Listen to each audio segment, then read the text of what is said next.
Good morning, SSV. We're going to start out our segment today by talking about the Cold War and going through the timeline of events. And then we'll kick it off with some questions. How does everyone like that? I know you guys do. So, the Cold War really started in the Potsdam Conference when the Allied powers were deciding how they were going to split up Germany. The east side of Germany is communist and the west side is democratic. The same goes for all of Europe. Mostly the east was communist and the west was democratic. So tensions during this time are very high post-World War II. The United States and the Soviet Union are competing to be world powers. Eventually, the Soviets began to blockade supplies going into East Germany.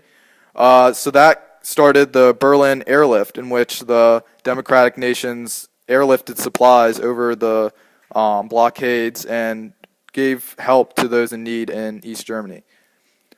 So around this time, also, the United States wanted to establish treaties with other democratic nations, which started NATO, the North Atlantic Treaty Organization. And it caused a lot of, tension between these countries. The communists were still on edge. But things really started to develop into a lot during this time. So we're going to kick off our segment with some questions. So during this time, the United States was on edge. They did not want communism spreading to smaller nations and thus spreading throughout the world. So they were getting involved in a lot of conflicts. And the first one they got involved in was the North Korean conflict. And here with me today is my awesome assistant, Gabe Vallejo. Here to answer some questions about the United States and the conflict in North Korea. So what really happened? Why was the United States there?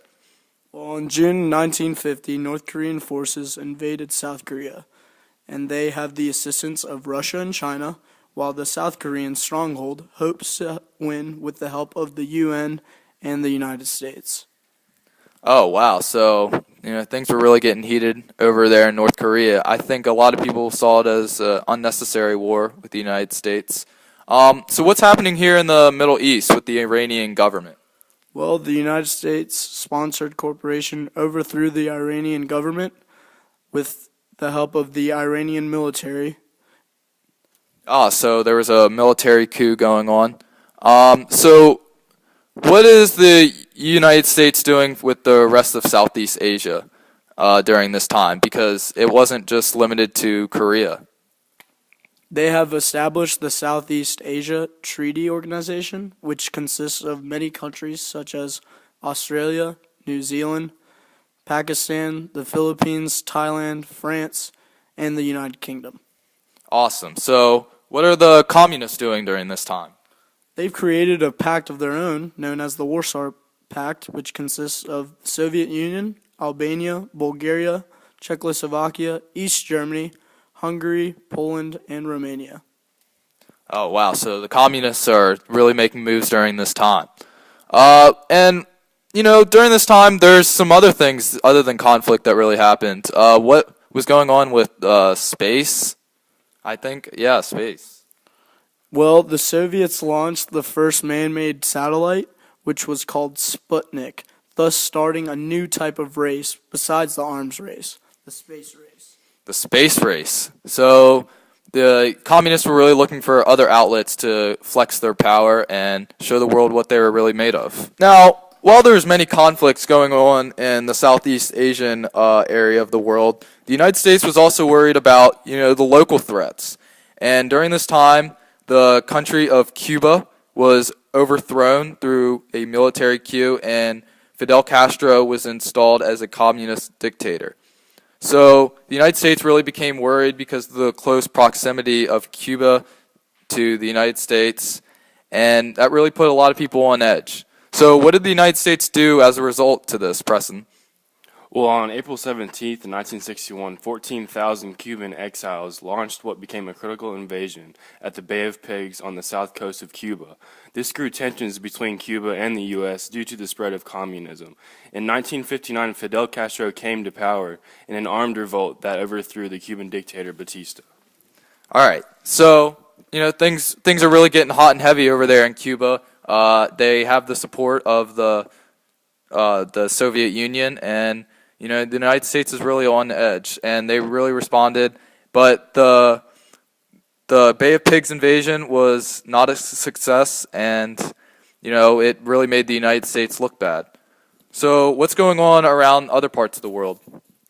Well, in August, the East Germany also has begun to build the Berlin Wall, which separates the democratic and the communist sides of Germany. Oh, so that really separated sides and, really put a physical barrier between people. And it really showed the differences of the governments and how they really weren't getting along. So what's some other things that's going on around this time? Well, in 1962, the Soviets have strong influence over Cuba, stationing missiles in Cuba pointing towards the U.S., threatening our safety and testing Kennedy's patience. So the United States was right to be on edge about the new Cuban communist government. They were receiving support from, Now, there were some other nations making strides during this time. What's going on with China?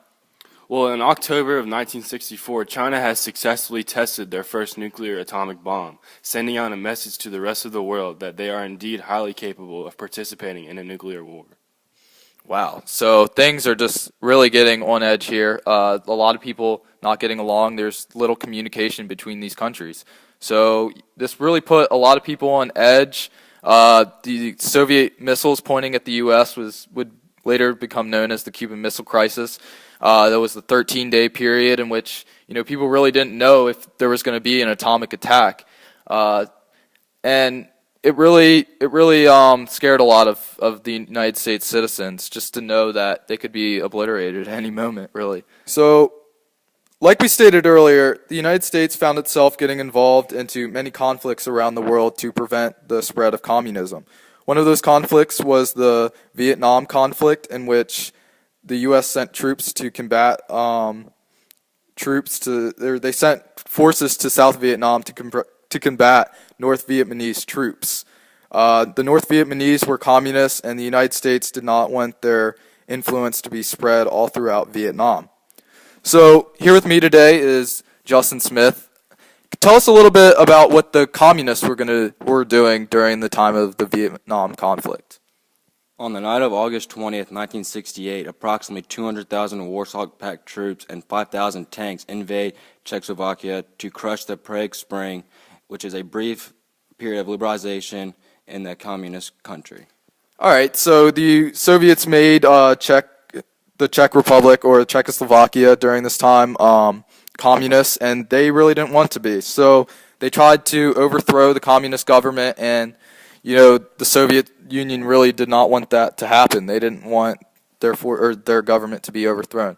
So tell me a little bit else about other coups and other things that are happening around the world. In an amazing turn of events, President Richard Nixon takes a dramatic first step towards normalizing relations with the Communist People's Republic of China by traveling to Beijing for a week of talks. All right, so China's in close proximity with Russia, and the United States really trying to ease the tension there between the two, and they really want a close ally to Russia. So what else is the United States doing during this time? Well, Chile's armed forces staged a coup d'etat against the government of President Salvador Allende, the first democratically elected Marxist leader in Latin America. Allende retreated with his supporters to La Madia, the fortress-like presidential palace in Santiago, which was surrounded by tanks and infantry and bombed by the Air Force jets.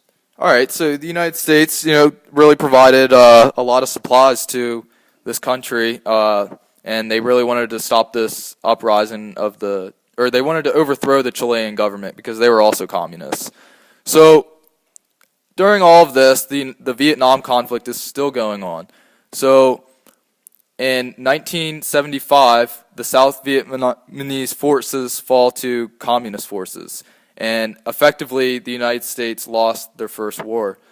And that these countries really celebrated this, defeating an enemy in their eyes of the United States, really crushing a world power.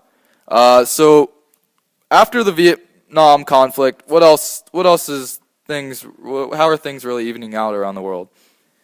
So, after all of this, we now lie in present day. The U.S. has just invaded Grenada, and tensions seem still on edge. We are all hoping that these tensions and these conflicts can be smoothed out as much as possible. I don't think anyone in the United States really wants to see any new wars. Sorry to my viewers. So I leave you guys with this. I really want you guys to all really consider what we have here in the United States and what everything that we've built and how we've got there. So this is Justin Sauve signing out with SSV radio station. Thank you and have a good night.